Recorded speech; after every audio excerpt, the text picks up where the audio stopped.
और 10th के हैं। इसके अलावा कोई और क्लास है तो बता दीजिए। No sir. ओके,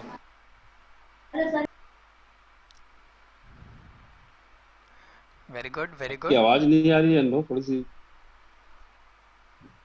डिस्टरबेंस है आपकी ओर से है क्या? हाँ, जी जी, बोलिए बोलिए, कंटिन्यू बोलिए।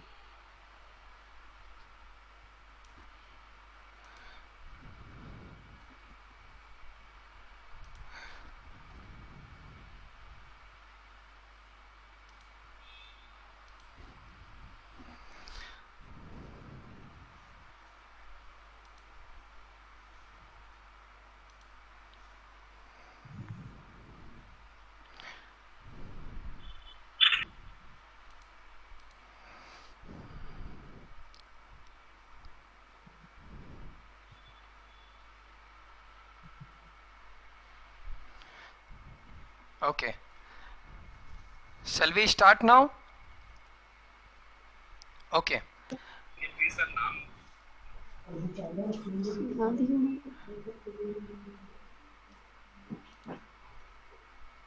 Shivan's Bodhum is joined.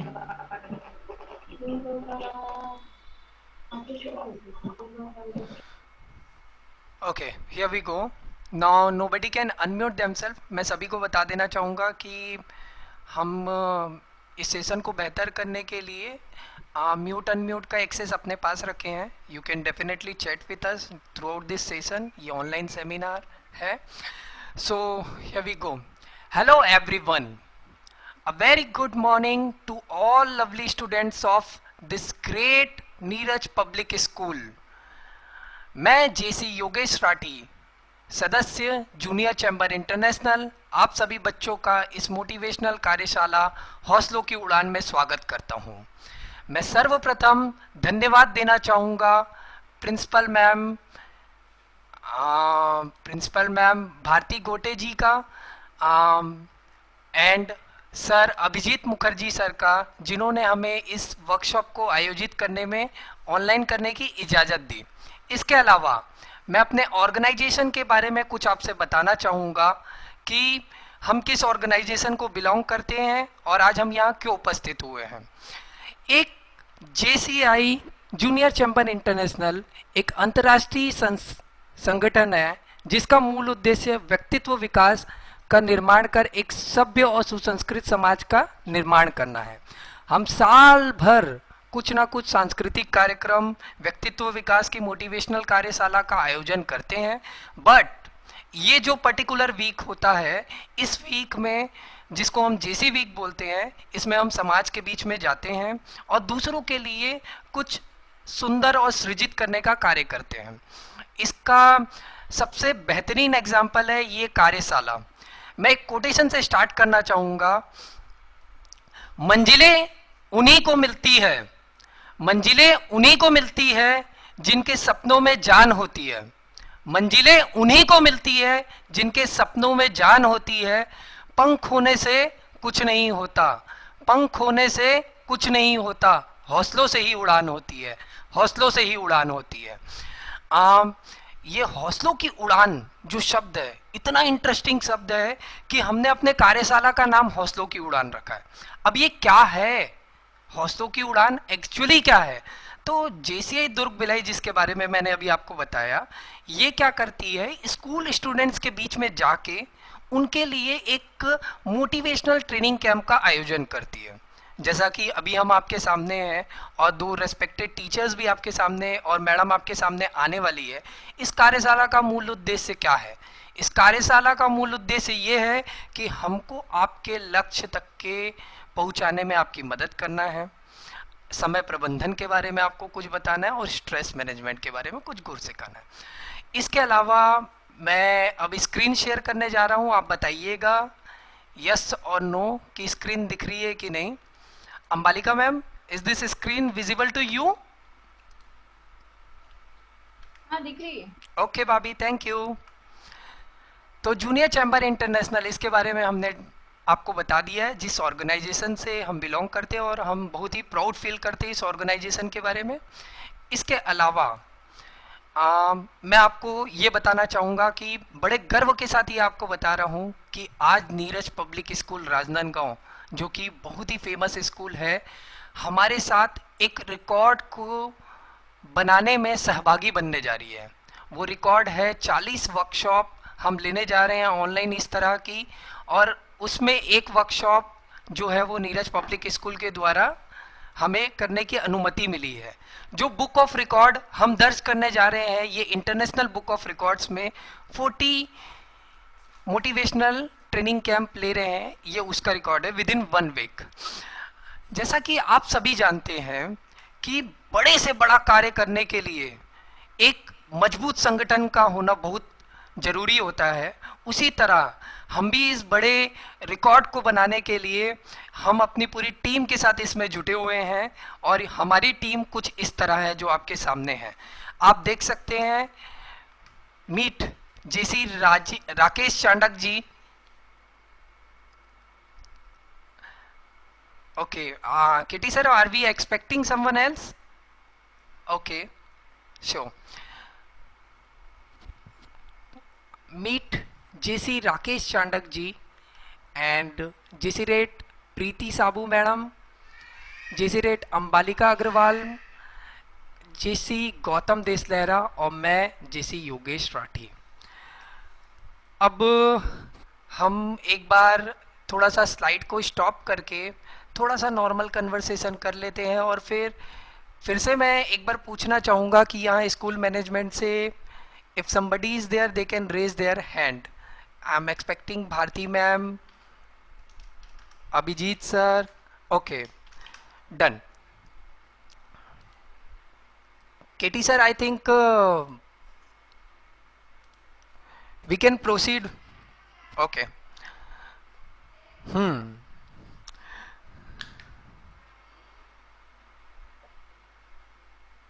मेरी आवाज आ रही है? जी भैया। ओके, तो हम सभी यहाँ इकट्ठा हुए हैं, इतने सारे बच्चे आए हैं, सभी 9th और 10th को बिलोंग करते हैं। जैसे कि बॉलीवुड, वैसे तो नीरज पब्लिक स्कूल के बच्चे एकेडमिक में बहुत अच्छे हैं, बहुत फेमस हैं, लेकिन इसके अलावा आप ये बताइए कि बच्चे पिक्चर देखते हैं कि नहीं देखते हैं? बच्चों ने ज्वाइन किया, प्लीज आप अपना वीडियो को ऑन करें और आप हमसे इंटरेक्ट करते रहें। केटी सर, आपकी आवाज थोड़ी स्लो आ रही है। हाँ हाँ सर। अभी दूसरे सेशन में बच्चे फुल हो जाने की वजह से मैंने हाँ दूसरे सेशन में जो बच्चे ज्वाइन नहीं कर पाए हैं उनको आपके सेशन के लिए आईडी भेजा है आपका। Okay sir. तो आप जो है अभी इंट्रोडक्शन थोड़ा स्लो चल के, क्योंकि बच्चे अभी ज्वाइन कर ही रहे हैं। हाँ केटी सर, अभी 1-2 मिनट में सारे बच्चे ज्वाइन कर लेंगे, तो आप जो है डेफिनेटली कंटिन्यू कर लीजिए। जी सर आपके कंसेंट के बाद फिर मैं रियल सेशन स्टार्ट करूंगा, तब तक के हम थोड़ा आपस में डिस्कशन कर लेते हैं।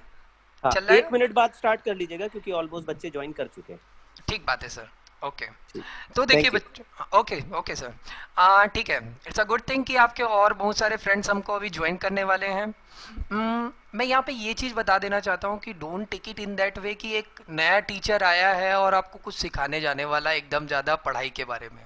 इट इज़ नॉट अबाउट पढ़ाई, बिलीव मी। विनोद लाइक और जो भी बच्चे हैं, अदिति, अक्स, मैं देख सकता हूँ, we are not talking about study as of now. तो अब थोड़ा रिलैक्स हो जाओ, जो भी कन्वर्सेशन होगी chat box is available to you, आप चैट बॉक्स में चैट करिए और इंटरेस्टिंग बनाइए। हम आपको यहाँ पे कुछ ऐसे लाइफ के एक्सपीरियंसेस शेयर करने वाले हैं जिससे वाकई में आपको आगे जाके बहुत फ़ायदा होगा। और ये फ़ायदा सिर्फ स्कूल स्पेसिफिक नहीं होगा कि ऐसा मत सोचना कि नहीं मेरे को 9th 10th 11th 12th का ही फ़ायदा है, ये लाइफ लॉन्ग फ़ायदा रहेगा आपका, ठीक है। और इस बीच में ऐसा भी है कि हौसलों की उड़ान जो टीम है, इसके रिकॉर्ड के बारे में तो मैंने आपको बता दिया।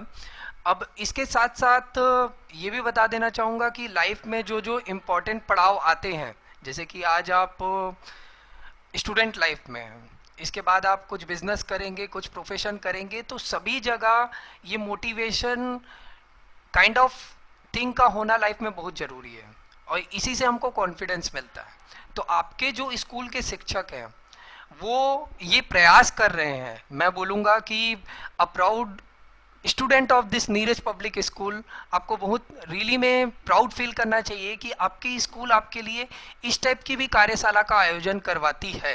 पढ़ाई के अलावा भी आपको ये सब सीखने का भी मौका मिलता है। ठीक है, जैसा कि मेरे को केटी सर ने बताया था कि 1-2 मिनट वेट करना है। आई होप कि ना हम वेट कर चुके हैं।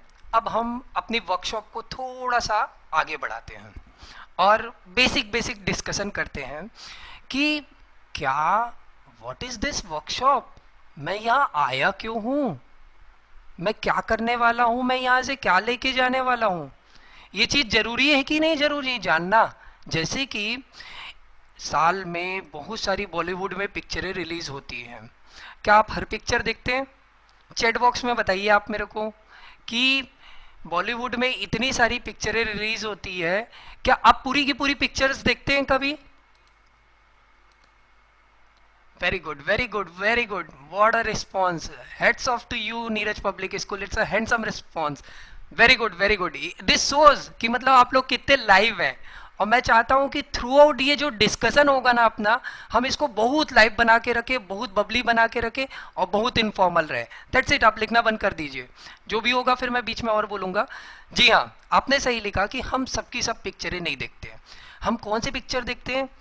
जिस पिक्चर में हमको ट्रेलर पसंद आता है, जिस पिक्चर में हमारा फेवरेट हीरो होता है, उसी तरह से हम भी सेलेक्टिव होके आज इस वर्कशॉप को ज्वाइन किए हैं, है ना।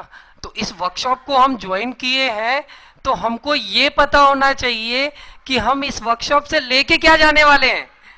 Exactly what is the thing that we are going to get in next 1 hour from this class, right. तो मैं आपको हाँ बेटा 1 मिनट, हाँ बेटो, just hang on sir, family thing, very good. Padma, sorry family. So this is what the thing happening. आप लोग के घर में भी चल रहा होगा, मेरी भी बच्ची है। तो मैं ये बताना चाहूंगा आपको कि ये वर्कशॉप से हम आखिर क्या लेके जाने वाले हैं, ये हमको पता होना चाहिए, तब तो हम कंसंट्रेट कर पाएंगे, पिक्चर का मजा ले पाएंगे। तो मैं आपका टाइम वेस्ट करे बगैर आपको ये बता देना चाहता हूं कि आज हम आपके सामने आपका करियर के बारे में कुछ डिस्कशन करेंगे, गोल को सेट कराने में मदद करेंगे, उस गोल को सेट करने के लिए जो टाइम का प्रबंधन होता है उसके लिए मदद करेंगे, और साथ ही साथ हम आपको ये सब चीज करने के बाद जो होने वाला स्ट्रेस होता है, चाहे वो कोरोना काल में हो या नॉर्मल लाइफस्टाइल में हो, उसके बारे में बताने के लिए आपकी मदद करेंगे। तो ये जो वर्कशॉप है ये अपने आप में बहुत अद्भुत है, बहुत ही अच्छे अच्छे टॉपिक्स कवर कर रही है। तो अब मैं इसके साथ नेक्स्ट स्लाइड में जाना चाहूंगा, प्लीज नेक्स्ट। Okay, career. तो करियर शब्द से हम क्या समझते हैं? मैं सभी बच्चों से निवेदन करूंगा कि वो लिखें, what do you mean by career, आप क्या बनना चाहते हैं। Please, chat box is open to you, please write, आप अपने लाइफ में क्या बनना चाहते हैं। Okay, profession, IPS officer, cricketer, very good. Navneet player, singer, Suyash Sharma CA, Sanskriti Rai CA, Siddhi Gandhi doctor, event manager, wow very good. IAS officer Shreya Jain, very good. Oh my God, तो that's it बच्चों, thank you. बोलने का मतलब ये है कि इतने सारे बच्चे इतनी सारी चीज अपने अपने एंगल से बनना चाहते हैं। I want to be collector, very good. लो, ओके, माइंड ब्लोइंग सर, बहुत बढ़िया response. Very good, very good, proud really Neeraj public school, it's very good to see you, so much response, very good. So बस अभी के लिए मैं रोकना चाहूंगा क्योंकि हमको अब अगली चीज में भी कंसंट्रेट करना है। तो करियर है क्या, आखिर ये क्या बला है? बला नहीं है, ये वैसी चीज है जिसको आप लॉन्ग टर्म में एंजॉय करना चाहते हो, एक ऐसा चीज जिसको आप अपने साथ लॉन्ग टर्म में होते हुए देखना चाहते हो। तो होता क्या है करियर? क्या? अब ये देखिए यहाँ पे लिखा है, आपको देख सकते हैं स्क्रीन में, यहाँ लिखा होगा कि engineer, doctor, management, advocate, CA. क्या यही एक करियर है? क्या आपको लगता है यही एक करियर है? मैं आपको ये बताना चाहूंगा कि डेफिनेटली ये एक करियर है और इसको भी बहुत सारे लोग अचीव करना चाहते होंगे। ये है आपका कन्वेंशनल और एकेडमिक करियर।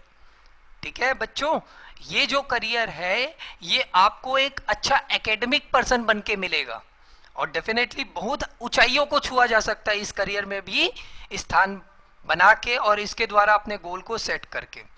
इसके अलावा there are some really interesting, unconventional and talent based career. तो मैं थोड़ा बहुत आपसे आज उस बारे में बात करना चाहूंगा कि ये टैलेंट बेस्ड करियर होता क्या है। टैलेंट बेस्ड करियर एक ऐसी चीज है जिसमें आप अपने हुनर को पता करते हैं, आप अपने अंदर के टैलेंट को पता करते हैं, आप अपने अंदर के उस इंटरेस्टिंग हॉबी कन्वर्टेड पैशन को पता करते हैं और तब जाके आप उस पे अपना करियर का निर्माण करना चाहते हैं। तो आप यहाँ देख सकते हैं एक animation, photography, game designer, PUBG खेलने वाला, गेमिंग में इंजीनियरिंग भी कर सकता है, यूट्यूब देखने वाला एक यूट्यूबर ब्लॉगर भी बन सकता है। So this are the so fascinating and interesting facets of life जो हमारे बीच में मौजूद है आज के समय में और अवेलेबल है। अब आप ये स्क्रीन में देख रहे होंगे, बच्चे बहुत खुश हो गए होंगे कि वाह सर, मेरी फेवरेट आइसक्रीम मेरे को दिखाई दे रही है ना। बट सर को पता कैसे चलेगा कि कौन से बच्चे की कौन सी फेवरेट आइसक्रीम है? पता चल पाएगा क्या? मुझे ये कैसे पता चलेगा कि आपकी फेवरेट आइसक्रीम कौन सी है? इसमें चॉकलेट फ्लेवर भी है, वेनिला भी है, बटर स्कॉच भी है और एक ऑरेंज फ्लेवर भी है। लेकिन क्या मेरे को पता है कि आप लोगों को, श्रद्धा को कौन सी आइसक्रीम पसंद है या सूची को कौन सी आइसक्रीम पसंद है? ओके, ऋषभ आपको चॉकलेट पसंद है, तो ठीक है, आप लिखिए मत। Okay, Abhijit sir, thank you, we welcome you Abhijit sir, thanks for joining and with your permission हम स्टार्ट कर रहे हैं इस सेशन को।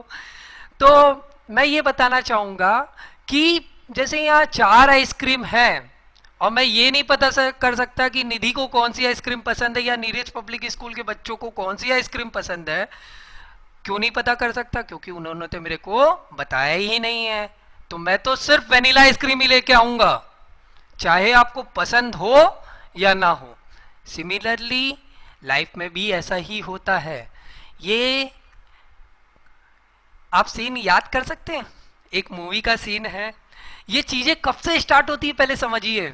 लाइफ में एक बच्चा पैदा होता है किसी के घर में, तो उसके पापा, मम्मी, बुआ, मासी सब खुश हो जाते हैं और पापा के मन में तो लड्डू फूटता है कि मेरा बेटा तो बड़ा होके क्या बनेगा? इंजीनियर बनेगा। अब पापा के मन में तो लड्डू फूट गया, बट बेटा बड़ा होके क्या बनना चाहता है? बेटे को तो फोटोग्राफी पसंद है, बट इसके लिए बेटे को पापा को बताना पड़ेगा कि नहीं पड़ेगा कि पापा मेरा इंटरेस्ट किस में है? फोटोग्राफी में भी है। पापा मेरा इंटरेस्ट किस में है? स्विमिंग में भी है। तो पापा को जब तक कि आप बोलोगे नहीं, अपने स्कूल के टीचर्स को आप बताओगे नहीं कि आपके अंदर में क्या चल रहा है, आपके मन में क्या चल रहा है, तो उनको पता चलेगा क्या? उनको पता चलेगा? नहीं चलेगा। Very good. तो मैं यही बताना चाहता हूं आपको इस स्लाइड्स के माध्यम से कि आपको ये बताना बहुत जरूरी है, जीवित रहना बहुत जरूरी है कि हमको क्या चीज पसंद है। अब आप देखिए कि सर आपने ये तो बता दिया कि हमको बताना जरूरी है, लेकिन अब आप ये भी बताइए कि हम इसको पता कैसे करेंगे कि हमको क्या चीज पसंद है। भाई हमको अब आप बोल तो दिए कि ये चीज अच्छी है, लेकिन हमको आइडेंटिफाई भी तो करवाइए, हमारी मदद भी करवाइए, हमको डिस्कवरी करने के लिए ये भी तो बताइए कि तरीका क्या है। तो डेफिनेटली बच्चों मैं आज आपको तरीका भी बताने वाला हूँ। आप यहाँ देख सकते हैं कि डिस्कवरी की जब बात आती है कि how to discover right path in your academic career. तो यहाँ लिखा है if you are good in academic. Find your favorite subject. आप अभी 9th में हैं, 10th में हैं, आप ये देखिए कि आपको कौन सा सब्जेक्ट पसंद है. कौन सा सब्जेक्ट पसंद है, सब्जेक्ट पसंद कर लिया वहां तक के ठीक है, लेकिन उस सब्जेक्ट में आप लगातार कंसिस्टेंटली अच्छा स्कोर कर रहे हैं, ये भी होना बहुत आवश्यक है. जब मैं चैट बॉक्स में बोलूंगा आप तभी लिखिए, अभी आप नहीं तो फिर पिंग पोंग होगा, वो सुनाई नहीं देगा. एक मिनट ना, मैं इसको होस्ट ऑनली कर देता हूँ ताकि ये मेरे को बस दिखे. Thank you. अब आप लिख सकते हैं चैट बॉक्स में, आप जो भी चाहे वो लिख सकते हैं. It's open for you Neeraj public school. I am such amazed to see a superb response. बहुत लाइव क्राउड है, थैंक यू वेरी मच. बहुत अच्छा लग रहा है मेरे को. आई होप कि आप लोगों को भी बहुत मजा आएगा इस सेशन से. तो यहाँ पे है कि आपको क्या करना है, आपको आइडेंटिफाई करना है कि आपको कौन सा सब्जेक्ट अच्छा लग रहा है. साइंस में अगर आप अच्छा स्कोर कर रहे हैं तो आपको ये बताना है कि I am liking this subject. आपके टीचर आइडेंटिफाई करेंगे, क्योंकि आपके स्कूल में जो पढ़ाने वाले टीचर हैं they are the best mentor when it comes to academic thing. Math, science, computer सब सब्जेक्ट्स स्कूल में अवेलेबल हैं. वहाँ आपके बहुत अच्छे अच्छे टीचर्स रिक्रूटेड हैं और वो बहुत अच्छे से अपने प्रोफेशन को मैनेज कर रहे हैं. बहुत ही नामी स्कूल है. तो आप अपने टीचर से सहयोग लीजिए, अपने टीचर को अपना मेंटर समझिए, उनके साथ शेयर करिए कि सर मेरे को कंप्यूटर पसंद है, मेरे को मैथ्स में पसंद है, तो इसमें कैसा क्या हो सकता है. They are the best person to guide you in your future when it comes to academic thing. मैं थोड़ा सा इस चीज़ को आगे बढ़ाना चाहता हूँ, जिसके बारे में मैं अभी आपसे बात कर रहा था कि हमको अब रेड से कि टैलेंट बेस्ड करियर के बारे में पता करना है. तो टैलेंट बेस्ड करियर होता क्या है. एक कोई सी भी स्किल, लेट्स से कि अगर आप कोई स्पोर्ट्स में अच्छे हैं, क्रिकेट खेलना पसंद है, सिंगिंग पसंद है, डांसिंग पसंद है, कुछ भी पसंद है आपको, तो आपको ये पहले आइडेंटिफाई करना पड़ेगा क्या ये मेरी हॉबी है कि ये मेरा पैशन है. अच्छे से समझिएगा इस चीज़ को. हॉबी और पैशन में क्या डिफरेंस होता है. एक ऐसी चीज जब मैं बोर होती हूँ या बोर होता हूँ तब करता हूँ, that could be your hobby. But एक ऐसी चीज जिसको मैं करे बगैर नहीं रह सकता. लेट्स से कि कोई अगर सिंगर बनना चाहता है तो वो लगातार सिंगिंग करता है, दिन में रियाज करेगा, शाम के भी रियाज करेगा, अपने मम्मी पापा को बताएगा भी कि मेरे को इसमें इंटरेस्ट है, अपने पड़ोसी को गाना भी सुनाएगा और सब चीज करेगा क्योंकि उसको वो चीज पसंद है. तो दैट कुड बी हिज और हर पैशन. तो हमको क्या करना है रियली में, ये डिस्कवरी इतनी आसान है. हमको अपना एक गुरु चुनना है जो उस फील्ड में सबसे अच्छा करता हो या बहुत अच्छा कर चुका हो. देखिए, एक गुरु बगैर कोई चीज जल्दी से प्राप्त नहीं की जा सकती, ये बात निश्चित है. चाहे आप YouTube को गुरु बना लीजिए, चाहे आप अपने टीचर को गुरु बना लीजिए, कहीं अपने पेरेंट को गुरु बना लीजिए, चाहे अपने बड़े भैया को गुरु मान लीजिए. और यही जो गुरु है, इसी को हम अगले भाषा में रोल मॉडल भी बोलते हैं, कि अगर हम उनको बना लिए रोल मॉडल और वो हमारे मेंटर भी बन गए तो they are the subject matter expert. हम उनसे वो चीज़ समझ सकते हैं कि हम वहाँ तक के पहुँचने में ऐसा क्या करें कि हम वहाँ तक के पहुँच पाए. अब यहाँ देखिए कि गोल क्या होता है. करियर के बारे में तो हमने समझ लिया, अब हमको ये समझना है कि गोल क्या होता है. तो गोल एक ऐसी चीज है, a life without a goal is like life without a soul. ये चीज आप एकदम अच्छे से समझ लीजिए, क्योंकि जैसे आत्मा रहित शरीर डेड है, ईसीजी में पल्स चल रही है, अगर स्ट्रेट लाइन आ गई मतलब डेड है. उसी तरीके से लाइफ में गोल होना जरूरी है. गोल रहेगा तो आपकी कहानी रहेगी, आप रहेंगे. इसको कुछ इस एग्जांपल से समझने की कोशिश करते हैं.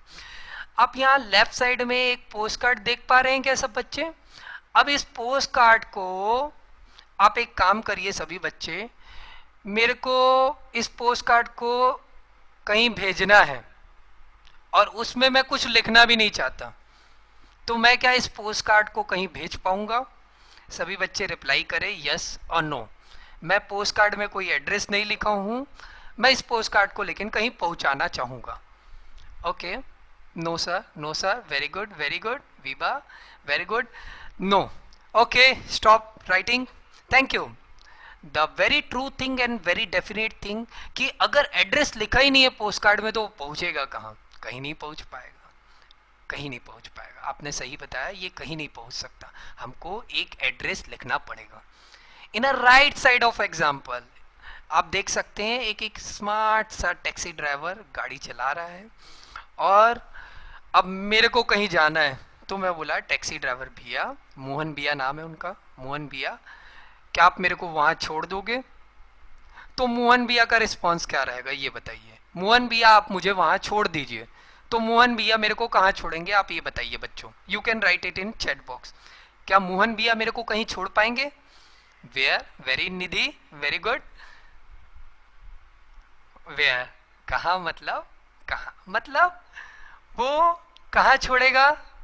कहीं नहीं छोड़ पाएगा। Very good Suyash, you got the right thing Sharma ji, very good, okay thank you. तो तात्पर्य क्या है? What is the ultimate objective behind this two examples?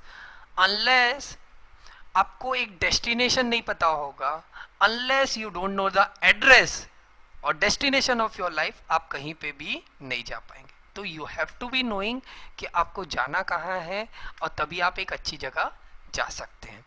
अब यहाँ पे एक और इंटरेस्टिंग चीज है ना, सर ये सब चीज आप बता तो रहे हो लेकिन ये बोलने में अच्छी लगती है, लेकिन जब एग्जीक्यूशन का टाइम आता है ना तो कुछ समझ नहीं आता है।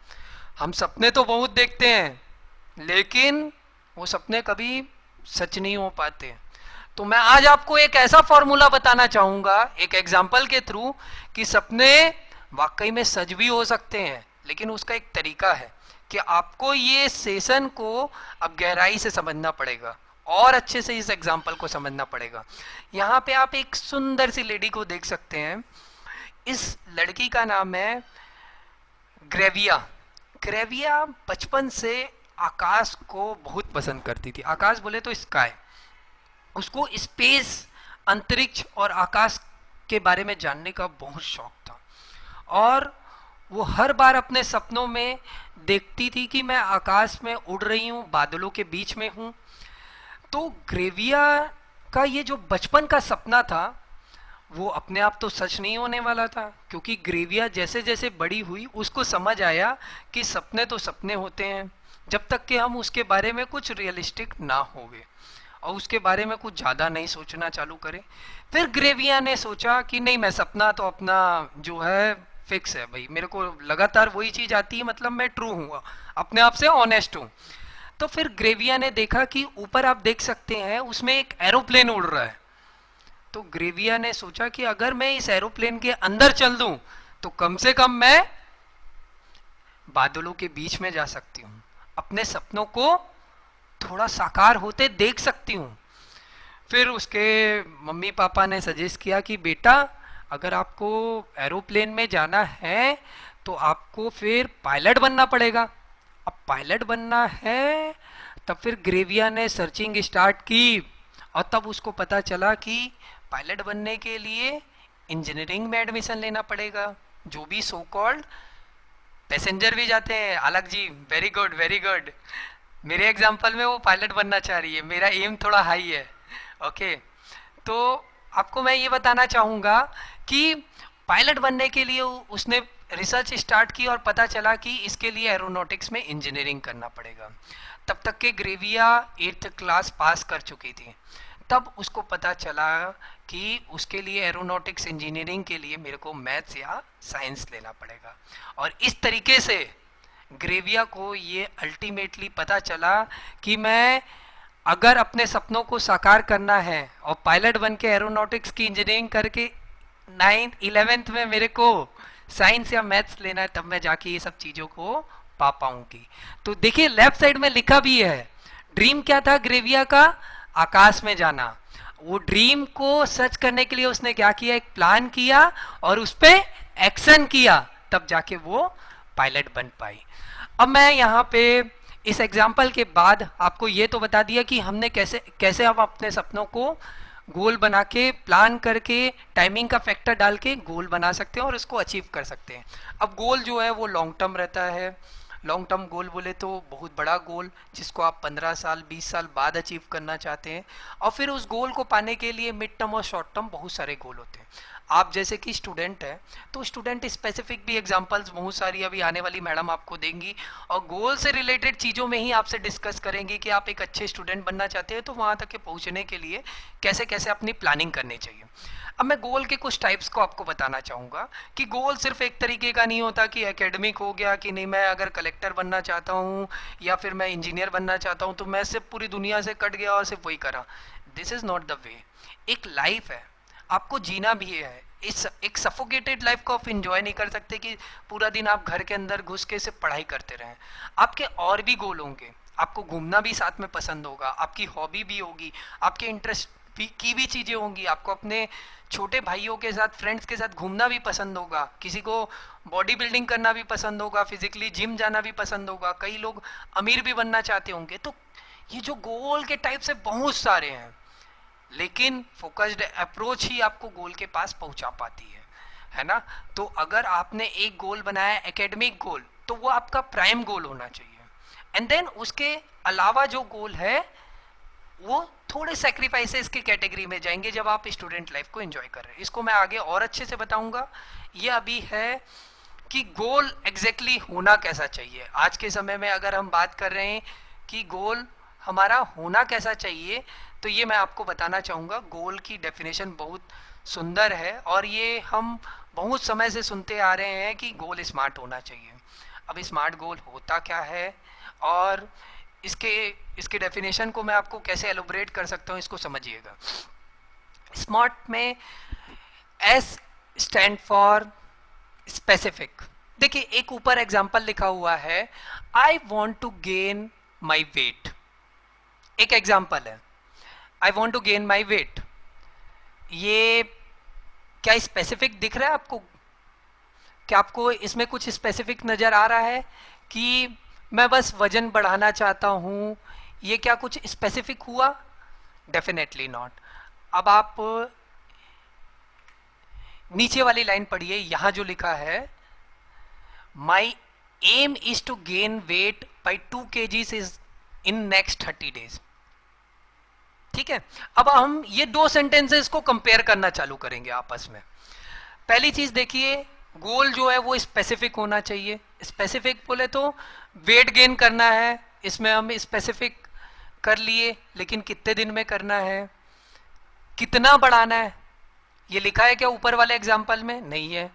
तो I want to gain weight में हम मेजर नहीं कर सकते उसको, तो मेजरेबल रहना चाहिए। उसके बाद लिखा है ए फॉर अचीवेबल। अचीवेबल का मतलब है भाई अचीव भी तो होना चाहिए, वो गोल प्राप्त करने योग्य भी तो होना चाहिए। मैं बात कुछ और कर रहा हूं, है कुछ और। थर्ड थिंग है गोल से रिलेटेड, मेरा गोल ऐसा रहना चाहिए जो रेलिवेंट रहे। रेलिवेंट रहे कि मैंने अगर अपने वजन बढ़ाने की बात की है तो मैं उसके बारे में ही सोचूं। अब मैं वेट की बात कर रहा हूं और मैं मेडिटेशन में जा रहा हूं, मैं वेट की बात कर रहा हूं और मैं पढ़ाई की बात कर रहा हूं, तो ये कोई लिंक नहीं हुआ है ना। You have made one goal कि मेरा जो एम है अभी का, मेरे को वजन बढ़ाना है, ये हो गया रेलिवेंट। क्लैरिटी होनी चाहिए, वेरी गुड। आपका रेलिवेंसी होना चाहिए, आपने गोल तय कर दिया, वो रेलिवेंट होना चाहिए। And the last and which is the prime thing, एक टाइम बाउंड होना चाहिए। ऊपर वाले में क्या टाइम बाउंड है? I want to gain weight. ना कुछ समय है, ना कुछ आइडिया है, ना कोई प्लानिंग है, मैं कैसे गेन करूंगा?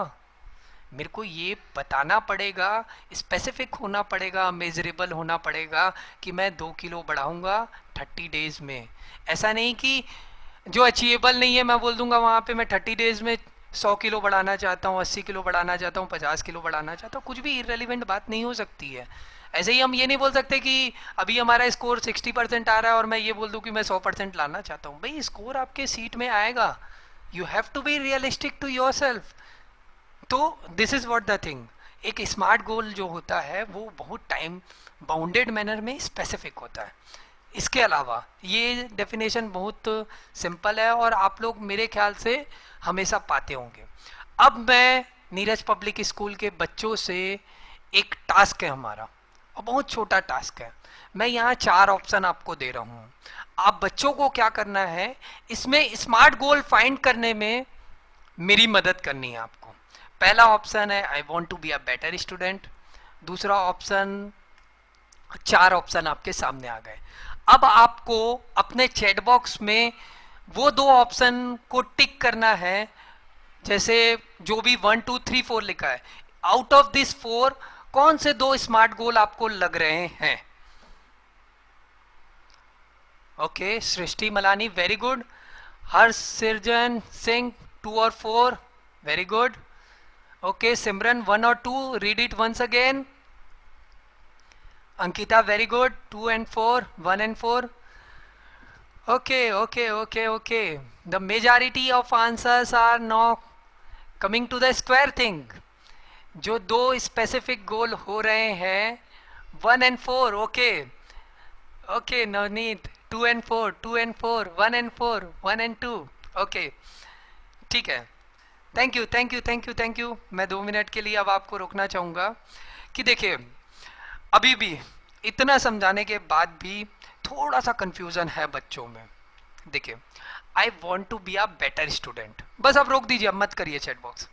अब इसमें कैसे डिफाइन करेंगे I want to be a better student? मैं अभी 60% स्कोर कर रहा हूँ, बट मेरा एम है कि मैं एक अच्छा स्कोर करना चाहता हूँ, बेटर स्टूडेंट बनना चाहता हूँ। इसमें क्या दिख रहा है? क्या मैं वीकली में अच्छा स्कोर करना चाहता हूँ, कि मंथली में करना चाह रहा हूँ, कि हाफ ईयरली में करना चाह रहा हूँ, कि एनुअल में करना चाह रहा हूँ? कोई डेफिनेशन नहीं है, इट्स अ वेग थिंग। तो पहला तो जो है वो इनकम्प्लीट है। हम मुंगेरी लाल के सपने नहीं देखने बैठे हैं, हमको ऑनेस्ट होना है अपने से, हमको सिर्फ बोल के नहीं रहना है, हमको उसके स्पेसिफिक क्या होना चाहिए। जैसे सेकंड को पढ़िए, I want to get more than 90% in class 10th in annual exam. कितना क्लियर है ये? क्लास 10th आ गया है, एनुअल एग्जाम आ गई है, 90% आ गया है, सब चीजें क्लियर है। अगर आज मैं 60 में भी हूं तो मेरे पास पूरा टाइम है अगले 6 महीने में 90% पहुंचने के लिए। थर्ड थिंग में आइए, I want to be a badminton player. अरे ये क्या बात हुई? ये तो आपका हॉबी भी हो सकता है। पसंद नहीं आ रहा है, बोले बाजू वाले मोहन को, अपने दोस्त को, कि चल यार खेलेंगे बैडमिंटन, तो मतलब मैं बैडमिंटन प्लेयर बन गया। This is cheating to yourself, believe me. अगर कुछ करना है तो आपको पूरा 100% देना है, ठीक है सर? तो this is what the understanding related to goal. अब ये देखिए कि गोल के बारे में थोड़ा सा और एक इनसाइडर स्टोरी बताना चाहूंगा। देखिए यहाँ सब बच्चे स्मार्ट हैं, ये तो मेरे को समझ आ गया, उनका रिस्पॉन्स देख के भी समझ आ गया। यहाँ पे एक इनसाइड स्टोरी के बारे में मैं आपसे थोड़ा सा शेयर करना चाहूंगा। ये स्टोरी है विराट कोहली के। विराट कोहली का अगर हम लेफ्ट साइड वाला चेहरा देखेंगे तो वहाँ कितना सुंदर है। और ये मेरे बच्चों से चैट बॉक्स में जानना चाहूंगा, लेफ्ट साइड में जो एक सुंदर सा विराट कोहली बैट उठाया हुआ, हेलमेट उठाया विराट कोहली है, वो क्या कर रहा होगा अभी? कैसे सेलिब्रेट कर रहा है और क्या चीज सेलिब्रेट कर रहा होगा? कोई वहां लिख के बता सकता है कि विराट कोहली किस चीज का सेलिब्रेशन कर रहा होगा? Such century. Very good. With this note itself मैं ये मान के चलता हूं कि सबके सब यही मान रहे होंगे। बस थैंक यू।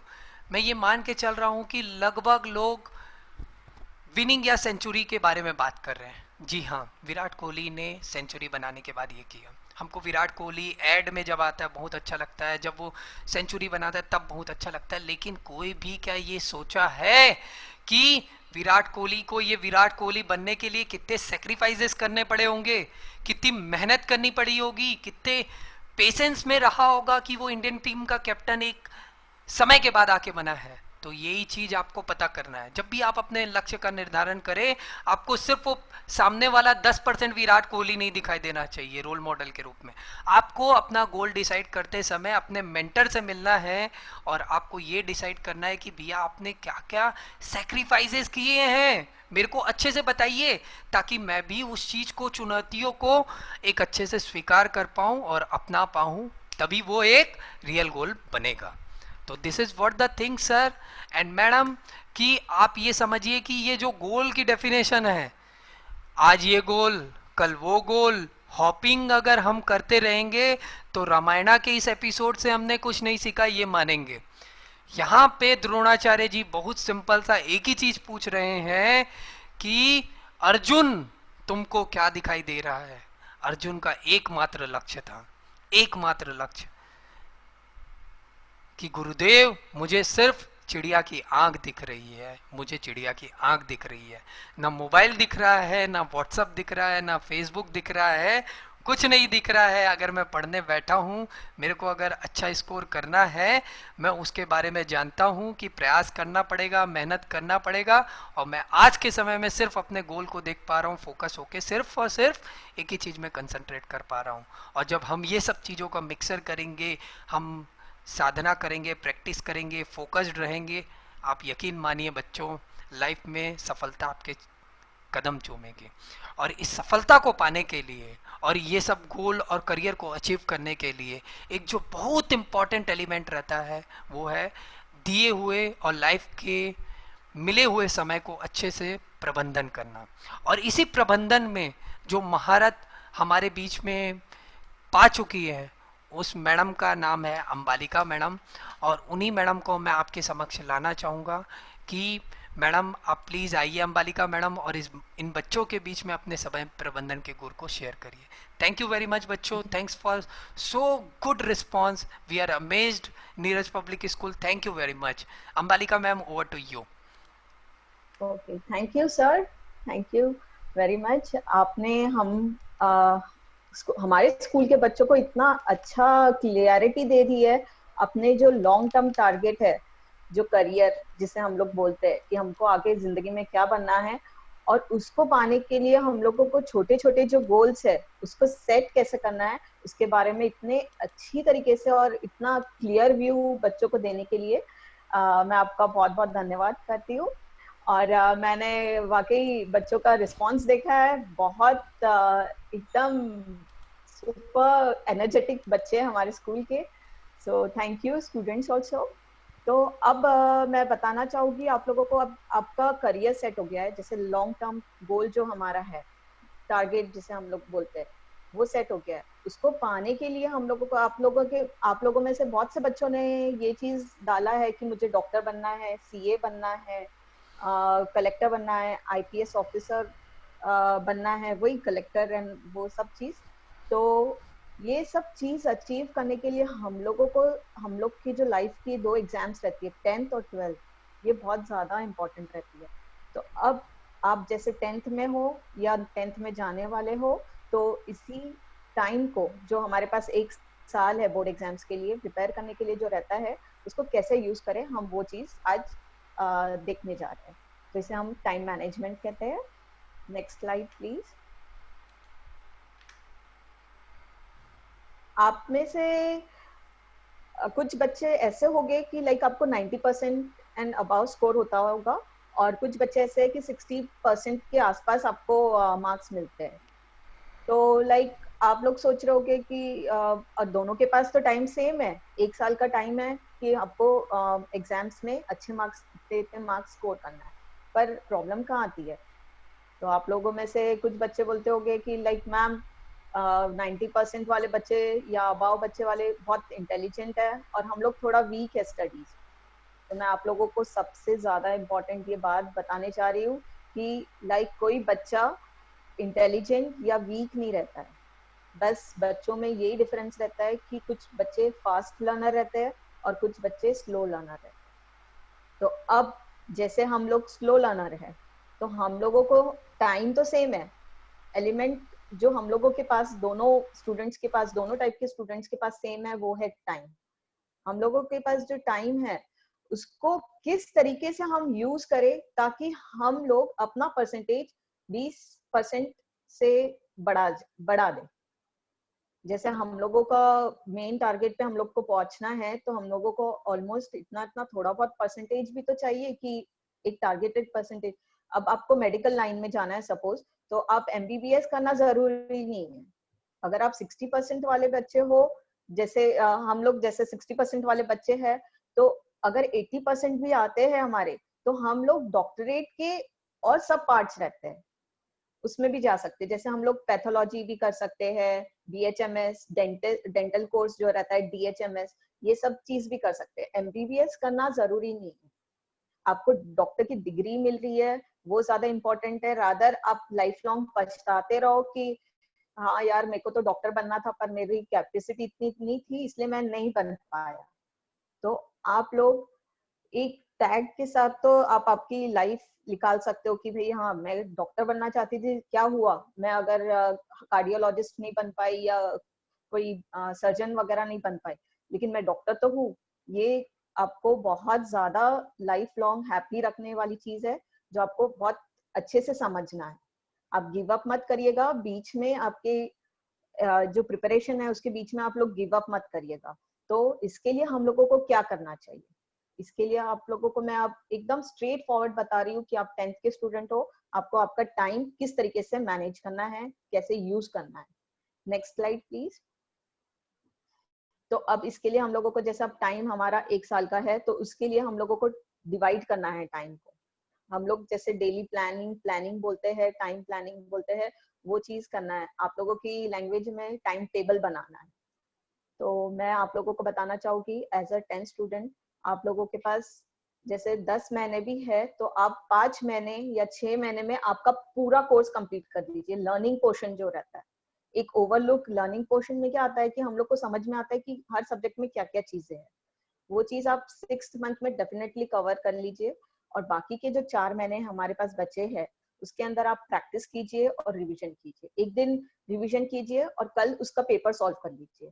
जब तक आप ये प्रैक्टिस नहीं करोगे तब तक आपका जो एग्जाम्स में जो डर रहता है एग्जाम हॉल में जाने के बाद, या फिर ये डर कि मेरा पेपर छूट गया है, 5 मार्क का छूट गया, 10 मार्क का छूट गया है, आप ये जो 4 महीने की प्रैक्टिस नहीं करोगे ना तो ये चीज आपके साथ डेफिनेटली होगी। और अगर ये 4 महीने की प्रैक्टिस आप कर लोगे ना तो लाइक आपने 1-2 चैप्टर्स छोड़ भी दिए ना तब भी आपका पेपर बहुत अच्छे से जाने वाला है। तो ये आपकी हो गई है, बोल सकते हैं हम लोग कि एक जो मेंटल स्ट्रेस वाली जो एग्जाम के टाइम पे जो रहती है वो चीज आपकी हट गई है। तो बच्चे अब ये 5-6 महीने जिसमें हम लोगों को लर्निंग पोर्शन कवर अप करना है, तो लर्निंग पोर्शन कवर अप करने के लिए आप वो 6 महीने को मंथली डिवाइड कीजिए कि मेरे को हर सब्जेक्ट का ये मंथ में इतना इतना पोर्शन कंप्लीट करना है। वो चीज हो गया आपका। फिर उसके बाद आप डेली प्लान कीजिए। आप रात को सोच के सोइए कि भाई मेरे को कल सुबह उठ के मेरा जो टफ सब्जेक्ट है उसके इतना इतना यूनिट करना है। फिर सेकेंड हाफ में मेरे को जो मेरा इजी सब्जेक्ट है जिसपे मेरा कमांड है वो चीज मेरे को सेकेंड हाफ में करना है, क्योंकि सेकेंड हाफ होते होते मैं एग्जॉस्ट हो जाऊंगा और फर्स्ट हाफ में मेरा मूड फ्रेश रहेगा तो मैं वो टफ सब्जेक्ट कर लूंगा और सेकेंड हाफ में जो मेरा कमांडिंग सब्जेक्ट है वो मैं करूंगा। इवनिंग में 1 घंटा या आधा घंटा आप दीजिए कि लाइक आपको उसका जो दिन भर किए हो आप लोग उसका रिवीजन करना है। एक हेड पॉइंट के थ्रू समझ लीजिए, जैसे भी आपको उसका रिवाइज करना है। फिर रात में अगले दिन का और प्लान बना के सोइए कि मेरे को अगले दिन ये चीज कंप्लीट करनी है। इस तरीके से आप आपका डेली टाइम टेबल बनाइए, वीकली, मंथली, हाफ ईयरली और साल भर का भी जब आप पेपर सॉल्व करना शुरू करोगे वो चीज का भी आप टाइम टेबल बनाइए। इससे आपका क्या मेन पर्पस क्या सॉल्व होगा कि जैसे अगर मैं कल बोल के ही नहीं सोती कि मेरे को कल ये चीजें करनी है, सपोज मैंने एक टॉपिक आज पढ़ ली सुबह, अब वो तो चीज खत्म हो गई है।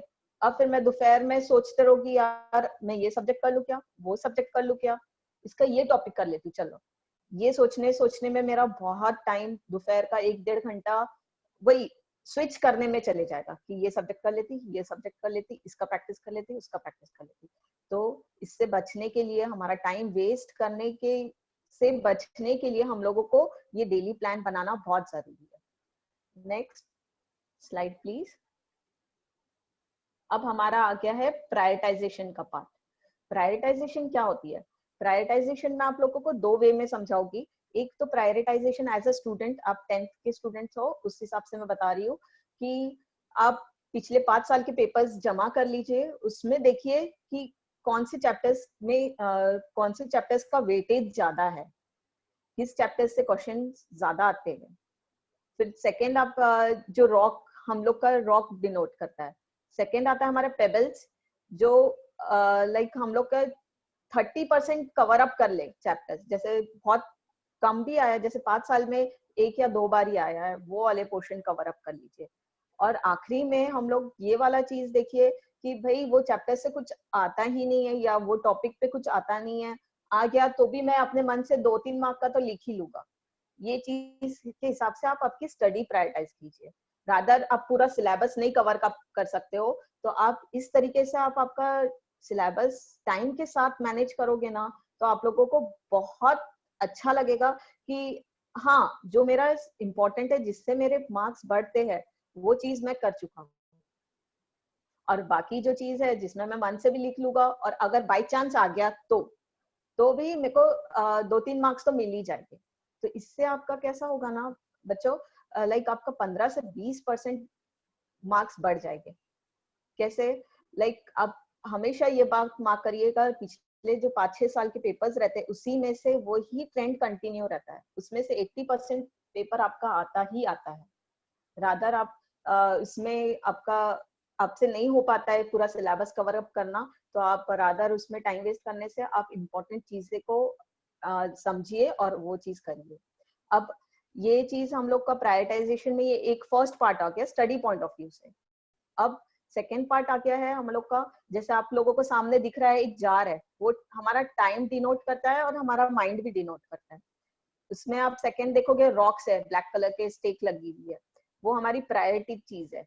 सेकेंड आ गया हमारा पेबल्स। पेबल्स बोले तो जो अर्जेंसी है, घरगुती काम जो हम लोग को करना ही पड़ता है कि हाँ कुछ लाना है या घर का ये सामान मुझको देखना है, करना है, वो चीज हम लोग उसको इग्नोर नहीं कर सकते। और सैंड जो हो गया हमारा डिस्ट्रैक्शन, दोस्तों के साथ घूमना, मूवीज जाना, मोबाइल में देखना, आराम करना, ये चीज हो गई है।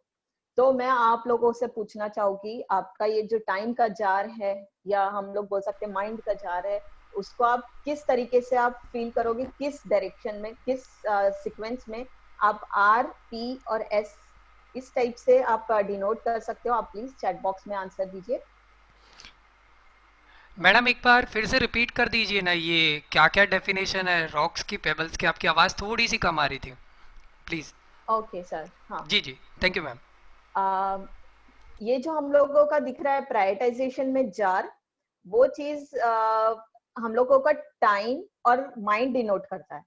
और जो सेकंड जो है रॉक्स दिख रहे हैं, वो हमारी प्रायोरिटी चीज, जैसे हमारी पढ़ाई, अभी हम 10th के स्टूडेंट है तो हमारी पढ़ाई सबसे ज्यादा प्रायोरिटी है। सेकंड आ गया पेबल्स। पेबल्स बोले तो जो हम लोगों के घर के काम रहते हैं, स्मॉल टास्क रहते हैं, जैसे जो हम लोग को करना रहता है, हम लोग उसको इग्नोर नहीं कर सकते। एज अ फैमिली मेंबर हम लोगों को करना पड़ता है। मम्मी बोलती है कि ये चीज ला दो बेटा, तो वो चीज करना भी पड़ता है। और सैंड जो थर्ड वाला पार्ट हो गया हमारा डिस्ट्रैक्शन, जो हम लोग जैसे टाइम को जिससे वेस्ट करते हैं, जैसे मूवीज, फ्रेंड्स के साथ बेफालतू का। मीन्स अगर आपको रिलैक्स करना है तो वो एक बहुत अच्छी चीज है, पर अगर आप पूरा समय उसमें डालते हो तो वो चीज आपका टाइम किल करती है। या मोबाइल में देखना है आपका, आप टाइम फिक्स कर लीजिए।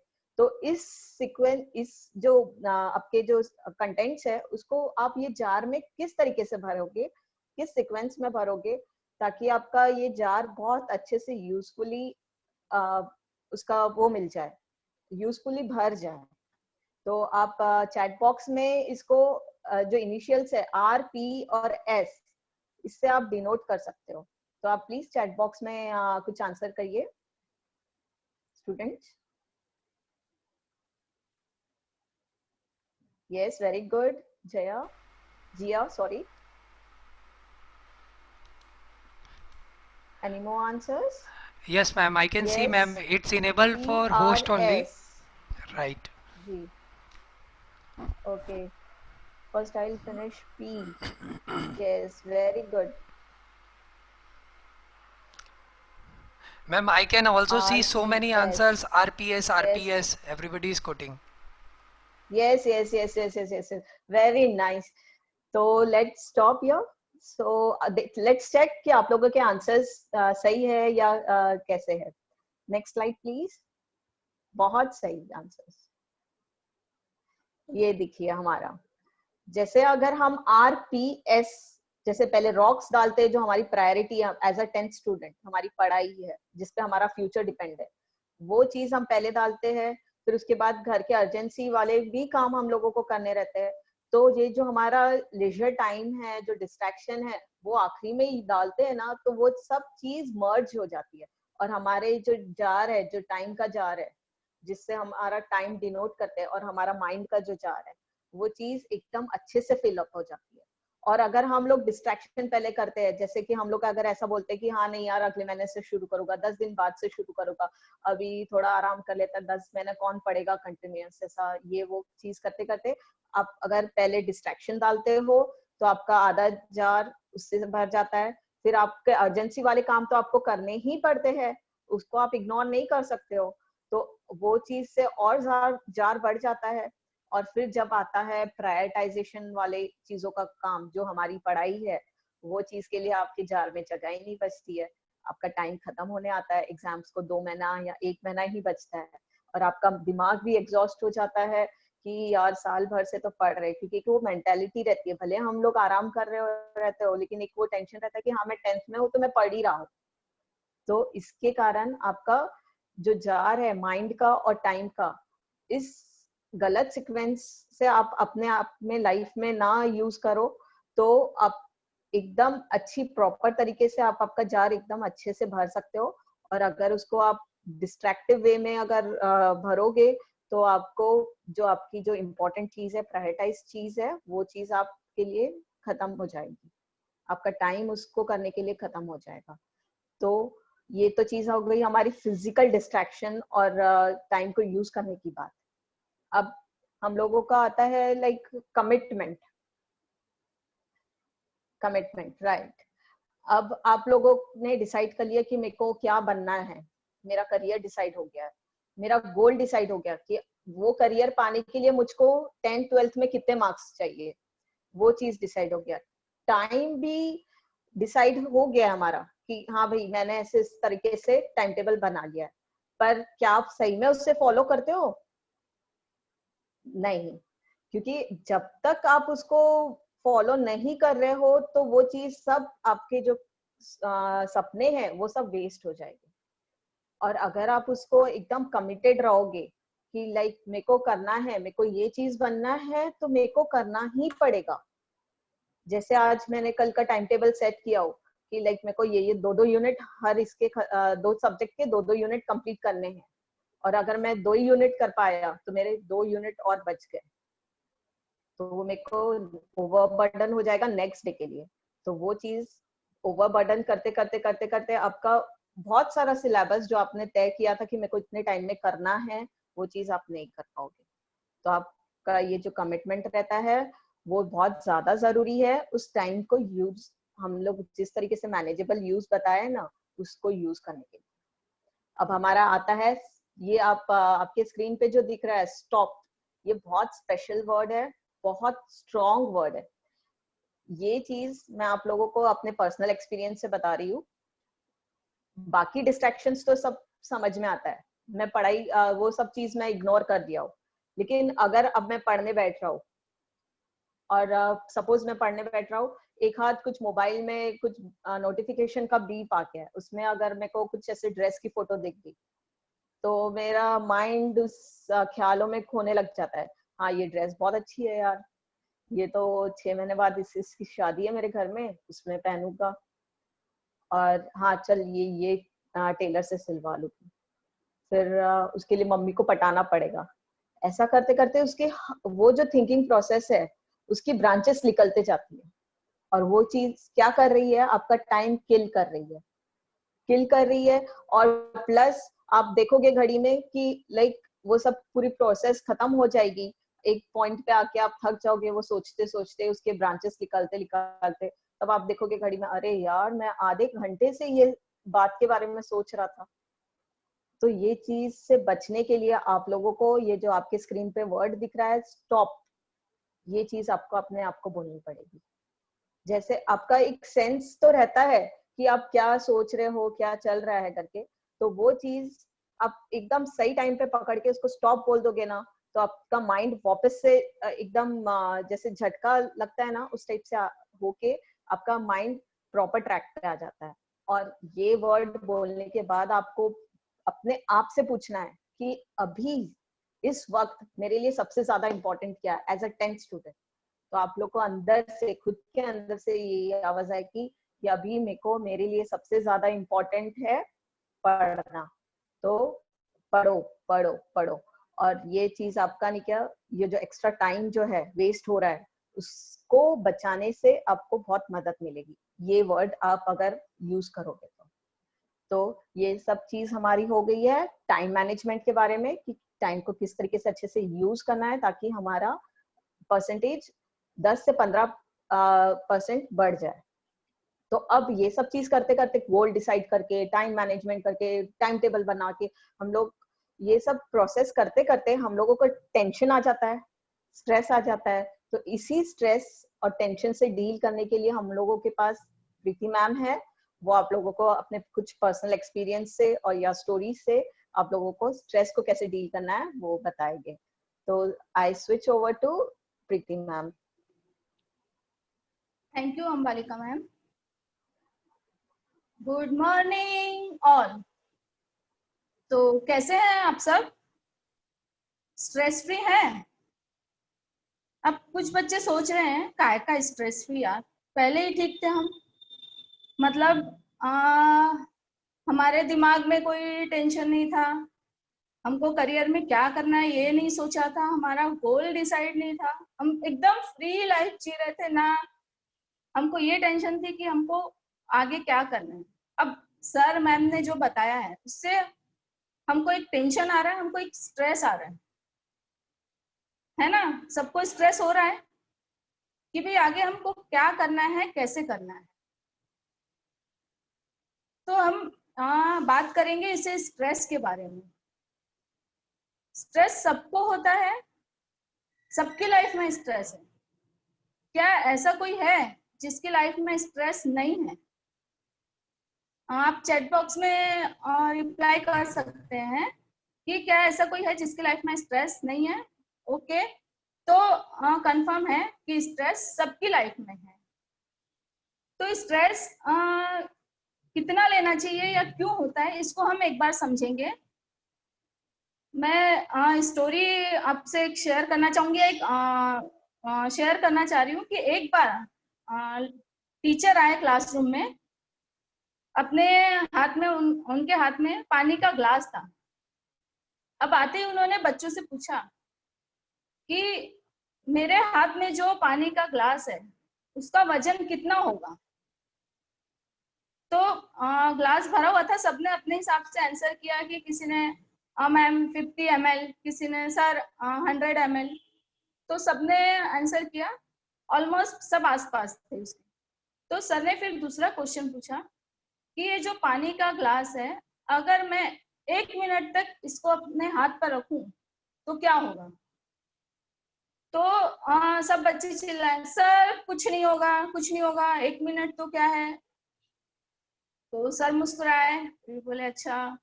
अब सर ने बोला कि ठीक है, अगर मैं इस ग्लास को, या आप अगर इस ग्लास को 1 घंटे तक अपने हाथ पर रखते हैं तो क्या होगा। ऐसी कंडीशन में ना, जैसे सर ने पकड़ा है ऐसी कंडीशन में आप रखते हैं तो क्या होगा, क्या होगा।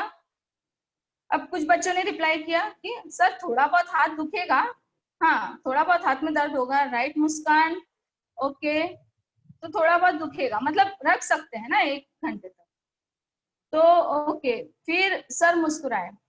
अब सर ने क्या पूछा कि ठीक है 1 घंटे तक रख सकते हैं, अब अगर इस ग्लास को हम 8 घंटे तक रखें अपने हाथों पर तब क्या होगा, तब क्या होगा। तो कुछ बच्चों का रिप्लाई, बाप रे 8 घंटा, मैं तो नहीं रख पाऊंगी। अब कुछ बच्चों ने इम्पॉसिबल, वाह वेरी गुड, तो ज्यादा तकलीफ होगी, यस राइट। इसको अगर हम 8 घंटे तक रखें और उसके बाद अगर ग्लास को हटाते हैं तो कुछ टाइम के लिए हमारा हाथ वैसे ही हो जाएगा, ब्लॉक हो सकता है, हमारे हाथों में बहुत ज्यादा दर्द हो सकता है। तो चीजें वही थी, मतलब आपका हाथ भी वही था, ग्लास भी वही थी, ग्लास के अंदर का जो पानी है वो भी वही था, लेकिन जो चीज चेंज थी वो क्या थी, वो था टाइम। तो जितने कम समय में हमने उसको रखा उतना हमको तकलीफ कम हुई। तो बच्चों स्ट्रेस का भी फंडा सेम है कि आप इसको जितना ज्यादा खींचेंगे या जितना ज्यादा सोचेंगे उसके बारे में, आपको ज्यादा तकलीफ होगी। बोलते भी है ना कि अगर किसी को ज्यादा भाव दो तो वो सिर पे चढ़ता है। ऑब्वियस है कि किसी को ज्यादा भाव दोगे तो वो सिर पे चढ़ेगा। तो वो सेम फंडा आपका स्ट्रेस का है कि अगर आपने ज्यादा उसके बारे में सोचा, ज्यादा टाइम तक उसको माइंड में रखा, तो वो आपको तकलीफ देगा। तो अच्छा, एक बात पूछना चाहूंगी मैं, स्ट्रेस के बारे में आप लोगों को क्या पता है? मतलब स्ट्रेस, जैसे अगर आप टेंशन में है तो कोई भी क्या बोलता है आपको कि स्ट्रेस मत ले, है ना, यार छोड़ यार स्ट्रेस मत ले। तो क्या है ये, मतलब हमारे माइंड में क्या है कि स्ट्रेस बैड है, सब ठीक हो जाएगा, ओके तो हाँ स्ट्रेस मत ले। तो हमारे माइंड में क्या है, स्ट्रेस बैड है। बट मैं आपको एक चीज बताना चाहती हूँ कि स्ट्रेस गुड भी हो सकता है। आपने सुना ठीक से? यस, सही सुना है आपने कि स्ट्रेस गुड भी हो सकता है। अब कुछ सोच रहे हैं यार ये मैम सुबह सुबह क्या खा के आई है कि मतलब कुछ भी बोले जा रही है, स्ट्रेस गुड हो सकता है। तो यस, स्ट्रेस गुड हो सकता है। कैसे? एक रियल स्टोरी है, मैं आपको शेयर करना चाहूंगी। रियल स्टोरी है, मेरी बेटी जब 12th में थी तो जब उसका पेपर हुआ, फर्स्ट पेपर वो देकर आई, तो उसका फेस उतरा हुआ था, चेहरा उदास था। उदास था तो मैंने अपना सीआईडी वाला दिमाग लगाया कि दया कुछ तो गड़बड़ है, मतलब इसका चेहरा उदास है, मतलब कुछ तो गड़बड़ है। तो नॉर्मल सी बात है कि गड़बड़ क्या है, पेपर बिगड़ा होगा। तो मैंने सोचा कि चलो ठीक है, थोड़ी देर इसको छोड़ देते हैं, थोड़ी देर में ये नॉर्मल हो जाएगी, फिर बात करेंगे। फिर थोड़ी देर बाद मैं फिर गई तो वो रो रही थी। मैंने बोला क्या हुआ बेटू? तो मामा मुझसे बात मत करो, मेरा मूड नहीं है बात करने का। अब मैंने सोचा चलो ठीक है, आजकल के बच्चे यार ज्यादा अगर अब बात करोगे तो भी ठीक नहीं है। मैंने कहा चलो छोड़ देते हैं इसको, थोड़ी देर बाद बात करेंगे। फिर थोड़ी देर बाद फिर गई तो फिर वो उसका मतलब बैठी है एकदम उदास। फिर मैंने उसको बोला चलो, बोले मम्मा कहाँ? मैंने बोला जो तेरा पेपर बिगड़ा है उसको ठीक करना। तो वो एकदम शॉक कि मम्मा जो पेपर बिगड़ा है वो कैसे ठीक होगा? तो मैंने बोला कि जब तुमको पता है तुम्हारा जो पेपर बिगड़ा है वो ठीक नहीं होगा, फिर भी तुम उस स्ट्रेस को लेके बैठे हो, क्या ये सही है? जो पेपर बिगड़ गया उसको तुम कुछ नहीं कर सकते। हाँ, जो पेपर आगे होने वाले हैं तुम उनकी तैयारी इतनी अच्छे से करो कि ये पेपर में जो तुम्हारे कम मार्क्स आएंगे उसको तुम अगले जो पेपर में है उसमें कवर कर सको। तो उसने तैयारी अच्छे से की और उसके 94% मार्क्स बने। तो मेरा बताने का मतलब ये है कि अगर हम सही समय पर अपने स्ट्रेस को, अपना जो बैड स्ट्रेस है उसको गुड में कन्वर्ट कर लेते हैं तो उसके फायदे हमको बाद में दिखते हैं। अब क्लियर है, स्ट्रेस तो लेना ही है, आप इससे बच नहीं सकते ना, ये आपका पीछा कभी नहीं छोड़ेगा। एक बार आपका बेस्ट फ्रेंड आपको छोड़ सकता है बट स्ट्रेस नो, वो तो कभी नहीं छोड़ेगा। तो फिर हम क्या करें? स्ट्रेस लेना ही है तो हम क्या करें? अपने माइंड को ट्रिक करें। अब माइंड को ट्रिक करना है, कैसे ट्रिक करें अपने माइंड को? तो जैसे आपने स्ट्रेस लिया कि मुझे, आपने सोचा मुझे 98% मार्क्स लाने हैं 10th में, ठीक है, आपने सोच लिया। अब आपने स्ट्रेस लेना शुरू किया, मतलब आपने स्ट्रेस लेना शुरू किया मतलब आपने पढ़ाई शुरू की। अब आपने पढ़ाई शुरू की तो आप क्या करोगे? आप लेके बैठे हो, मान लो आप हिस्ट्री लेके बैठे हो, हिस्ट्री तो पढ़ रहे हो, बुक खुली है, बट आपके दिमाग में क्या चल रहा है? मैथ्स भी चल रहा है, हिंदी भी चल रहा है, इंग्लिश भी चल रहा है। यार मेरा मैथ्स में ये रह गया, यार मेरा तो मतलब ये हुआ ही नहीं, मेरा साइंस भी रह गया है। अब तो आपको क्या करना है? वो स्ट्रेस को डिवाइड करना है। डिवाइड कैसे करना है कि आप अगर अभी हिस्ट्री पढ़ रहे हो या आप मैथ्स पढ़ रहे हो तो आप उसी का स्ट्रेस लो। समझे आप कि आप एक जगह जहां पर हो उसी के बारे में सोचो, अदर चीजों को दिमाग से निकाल दो, तो ये हो जाएगा आपका गुड स्ट्रेस। अगर आपने सब चीजों को एक साथ लिया तो ये होगा आपका बैड स्ट्रेस, क्योंकि आप कुछ नहीं कर पाओगे। अब क्या है, ये तो हो गया, हमने अपने माइंड को ट्रिक किया, स्ट्रेस को डिवाइड कर दिया है ना। अब इसके बाद हम क्या कर सकते हैं, अगर हमको अपना स्ट्रेस कम करना है तो हम अपनी गलतियों से सीख सकते हैं। गलतियों से कैसे सीखें हम? क्या हम गलतियां नहीं करें? नहीं, गलतियां तो आप बिल्कुल करो, क्योंकि इंसान है, अगर वो कुछ कोशिश कर रहा है तो डेफिनेटली उससे गलतियां होगी ही। तो हमको ये करना है कि हमको अपनी गलतियों से सीखना है, मतलब हमको अपनी गलतियां दोहराना नहीं है, गलतियां रिपीट करने से बचना है। आपका अगर हाफ ईयरली एग्जाम हो गया है तो अब जब paper answer sheet cross check करोगे तो आपको समझ में आएगी हमने कहाँ कहाँ गलतियां की थी, है ना। तो आप ट्राई करो कि आप जो फाइनल एग्जाम है, एनुअल एग्जाम है, आप उसमें वो गलतियां ना दोहराओ, तो उससे क्या होगा, आपका स्ट्रेस कम होगा। अब जैसे आपको दिख रहा है थॉमस एडिसन जो थे, उन्होंने बहुत सारे आविष्कार किए ना। थॉमस एडिसन का नाम सबने सुना है। तो उन्होंने बहुत सारे आविष्कार किए।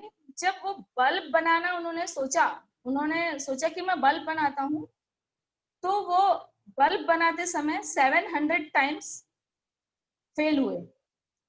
तो किसी ने उनसे पूछा कि सर आपको कैसा लग रहा है 700 टाइम्स फेल हुए एक बल्ब बनाने में। जब वो बल्ब बना लिए उसके बाद उनसे किसी ने इंटरव्यू लिया तो उन्होंने पूछा, तो उन्होंने बोला कि मैं 700 टाइम्स फेल नहीं हुआ हूँ, इनफैक्ट मैंने 700 चीजें ऐसी सीखी है जिनसे कि बल्ब नहीं बनता है। तो आप अपनी गलतियों से सीख सकते हैं, आप कोशिश कर सकते हैं कि गलतियां ना दोहराएं। अब एक चीज और है, हम अपना स्ट्रेस कम करने के लिए अपना बेस्ट दें। अब अपना बेस्ट कैसे दें, मतलब अगर आप किसी चीज में भिड़ जाते हैं या किसी काम को करने के लिए पूरी शिद्दत से उसमें भिड़ जाते हैं तो वो काम डेफिनेटली होता ही है। तो हमें अपना बेस्ट देना है। अब सामने वाला अगर सोच रहा है, सपोज आपका फ्रेंड वो आपके सामने अच्छी तैयारी कर रहा है, तो आप उससे स्ट्रेस लेने के बजाय आप ये सोचिए कि वो जो तैयारी कर रहा है मैं उससे भी अच्छी तैयारी करूं, मतलब मैं अपना बेस्ट दूं, बाकी से कंपेयर ना करूं। आपको क्या करना है ना, अपनी जो काबिलियत है आपको उसको पहचानना है।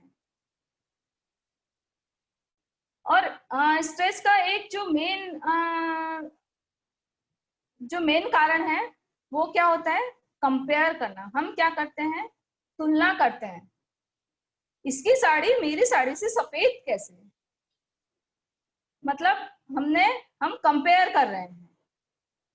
अब जैसे अभी तो खैर सब ऑनलाइन पढ़ाई कर रहे हैं। जब अगर हम स्कूल जाते हैं तो क्या देखते हैं, फ्रेंड्स लोगों में किसी ने नई पेन लाया है, फ्रेंड ने, अच्छा पार्क एवेन्यू की पेन लाया है बेटा, चल तू देख मैं कल क्या लाता हूँ, है ना। तो हम क्या करते हैं, कंपेयर करते हैं। ये कंपैरिजन ये हमारे स्ट्रेस का एक बहुत बड़ा कारण है। हमें कंपेयर नहीं करना है, हमें कंपटीशन करना है। हम कंपटीशन में जब पार्ट लेते हैं हमें कंपेयर नहीं करना है।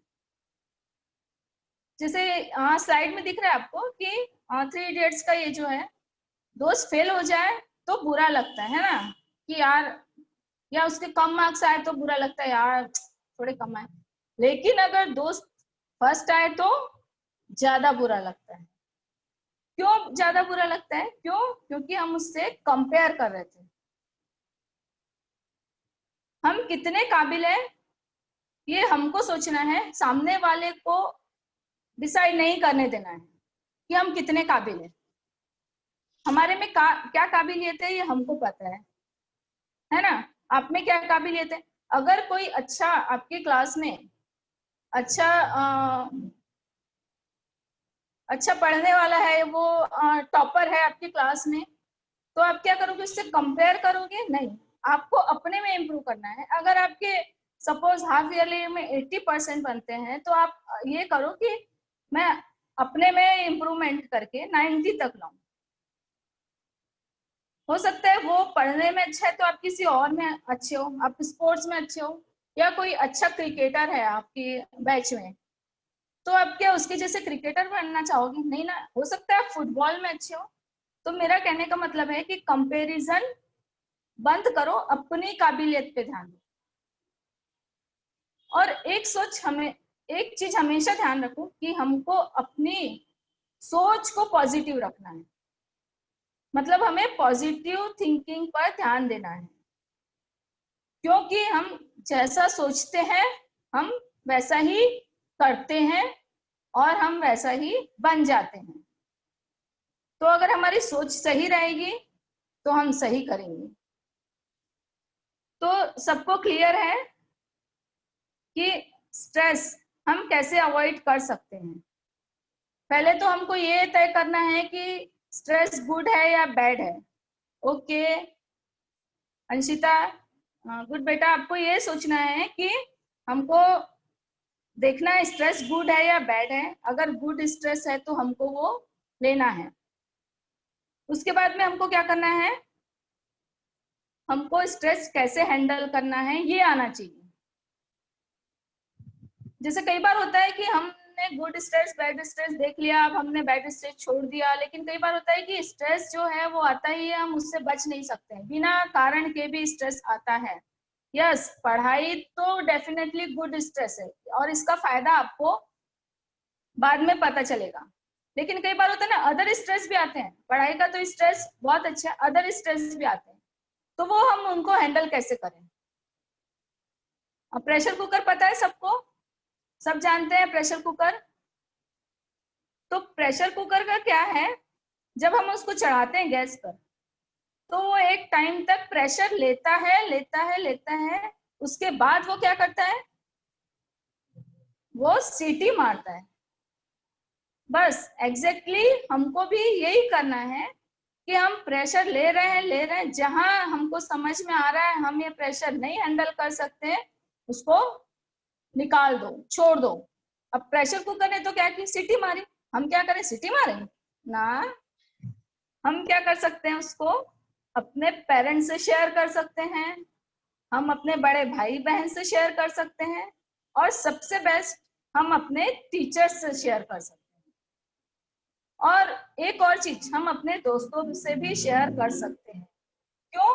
क्योंकि उनके पास सॉल्यूशन होता है नहीं, उनके पास सॉल्यूशन नहीं होता, बट वो ऐसे ऐसे आइडियाज देते हैं ना कि हम जो मेन प्रॉब्लम होते हैं ना उसको भूल जाते हैं।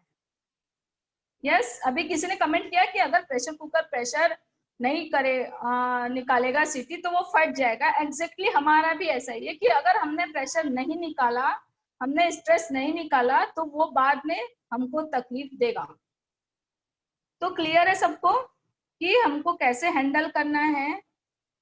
हमको सिचुएशन को हमको हमारे हिसाब से ढालना है। कई बार सिचुएशन बहुत विपरीत सिचुएशन रहती है, बट हमको क्या करना है, हमारे हिसाब से ढालना है उसको। और last but not the least कि हमको हर हाल में पॉजिटिव रहना है। क्लियर है सबको? ओके, तो अब मैं हैंड ओवर टू योगेश भैया। योगेश सर, अब बहुत बड़े फ्रेंड्स, एक बात मैं कहना चाहूंगी, आप लोगों का जो रिस्पांस है वो बहुत बढ़िया रहा, बहुत अच्छा सेशन रहा, मुझे बहुत अच्छा लग रहा है। मतलब मेरा स्ट्रेस कम हो गया अगर ऐसे स्टूडेंट्स मुझे हर सेशन में मिलते हैं तो। Okay. Thank you all. Thank you very much Preeti ma'am for giving such a realistic examples. आपने अपने पर्सनल लाइफ को शेयर किया और वो बहुत ज़्यादा प्रैक्टिकल चीज़ है। यहाँ होता ये है कि मैम जब ट्रेनर्स आते हैं तो अधिकतर बच्चों को ये कंप्लेन रहती है कि वो हाई फाई एग्जाम्पल पोर्ट्रे करते हैं, बट आपका मैडम खुद का रियल लाइफ का एग्जाम्पल और बच्चों से जुड़ा हुआ एग्जाम्पल होने के चलते वो बहुत कनेक्टेड फील किए होंगे, ऐसा मैं तो बिल्कुल मानता हूँ।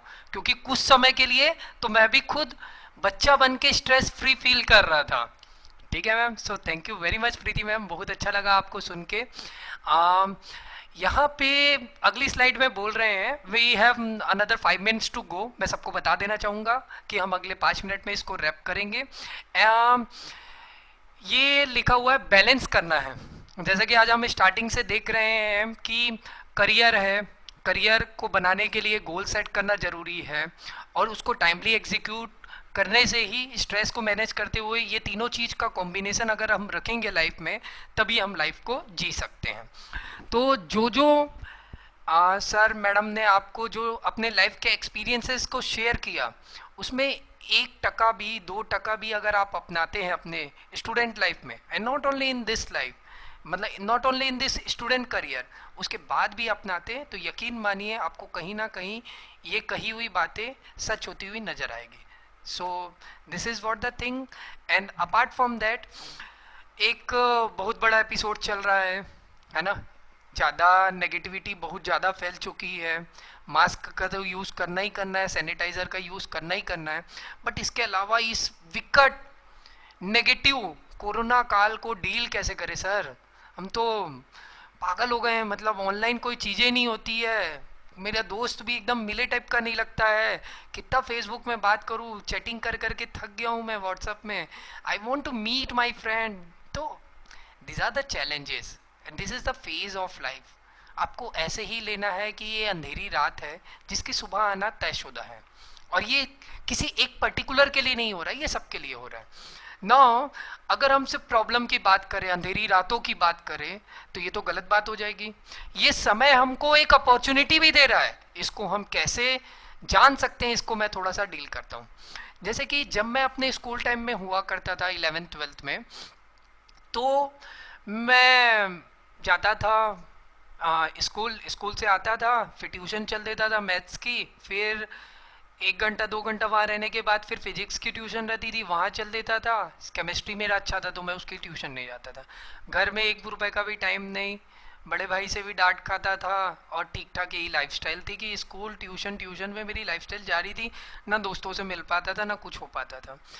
अब ये सोचिए कि this is an opportunity for you, कि मतलब अभी आपकी स्कूलिंग ऑनलाइन चल रही है, you have ample amount of time to utilize. आप अपने आप को समय दे सकते हैं, and this is the best possible time to introspect, मतलब आत्म मनन करने का इससे अच्छा कोई टाइम नहीं हो सकता। अदरवाइज क्या होगा कि अगर मेरा बड़ा भाई डिसाइड किया कि मैं इंजीनियर बनूंगा, तो हो सकता है कि आपके भी घर के गार्जियन डिसाइड करेंगे कि आपको डॉक्टर बनना है कि इंजीनियर बनना है। तो अभी ये जो समय है आप इसका सदुपयोग करिए, इसमें जानने की कोशिश करिए कि वाकई में आपको क्या चाहिए क्या नहीं चाहिए। जैसे मेरे को अभी गिटार सीखने का बहुत शौक था, तो जैसे ही ये लॉकडाउन लगा मैं गिटार सीखा। तो this is a kind of opportunity कि हमको पॉजिटिव होके, जैसा प्रीति मैडम ने आपसे कहा कि पॉजिटिव होके सोचना है, तो बिलीव मी पॉजिटिविटी अगर हम बना के रखेंगे तो डेफिनेटली हम इस चैलेंजिंग टाइम से बहुत अच्छे से निकल पाएंगे। इसके अलावा एक जो कोटेशन है जो हमारी हौसलों की उड़ान टीम का फेवरेट है, जिससे हमने इस सेशन का स्टार्ट भी किया था, मैं दोनों मैडम से निवेदन भी करना चाहूँगा, if possible if they can join us, तो हम एक साथ मिलकर रिसाइट कर सकते हैं, और बच्चे जहाँ पे भी हैं वो भी अपनी जगह पे बैठ के इस कोटेशन को रिसाइट कर सकते हैं। भाभी you there? Yes yes sir. Okay, Anil भैया से भी। हाँ अनिल भैया है क्या? यस यस, 1 मिनट अनिल भैया। जी, मेरे ख्याल से भाभी इधर उधर होंगे, है ना? नहीं, अनम्यूट कीजिए अनिल भैया। अनम्यूट वो है ना, को होस्ट है, अच्छा Mute। नहीं है, ठीक है ठीक है ठीक है ठीक है ठीक है, ओके। तो मैं सभी बच्चों से एक बार रिसाइट करना चाहूंगा अनिल भैया के थ्रू, मंजिलें उन्हीं को मिलती है जिनके सपनों में जान होती है। मंजिलें उन्हीं को मिलती है जिनके सपनों में जान होती है। पंख होने से कुछ नहीं होता, पंख होने से कुछ नहीं होता, हौसलों में उड़ान होती है, हौसलों से ही उड़ान होती है, हौसलों से ही उड़ान हौसलों से होती ही है। उड़ान होती है। उड़ान होती है। मैं यहाँ पे फिर से स्कूल मैनेजमेंट की तरफ से Bharti ma'am, respected principal ma'am, Abhijit sir and management team of Neeraj public school Rajnandgaon से बहुत आभार व्यक्त करूँगा कि इन्होंने इतने पेशेंटली हमको सुना, इतना मान सम्मान दिया और इतने बढ़िया response इतना दिया। बढ़िया रिस्पॉन्स। Seriously, इट्स सच बहुत अ बढ़िया लवली बच्चे क्राउड लोग। To have. और अगर किसी बच्चे को कुछ चैट बॉक्स करना है, मतलब कुछ चैटिंग में लिखना है, तो they are free to write, है ना, दे कैन राइट इट। और अगर मैनेजमेंट की तरफ से अगर कोई होगा तो मैं निवेदन करना चाहूँगा कि वो अपने आप को अनम्यूट करके बोल सकता है।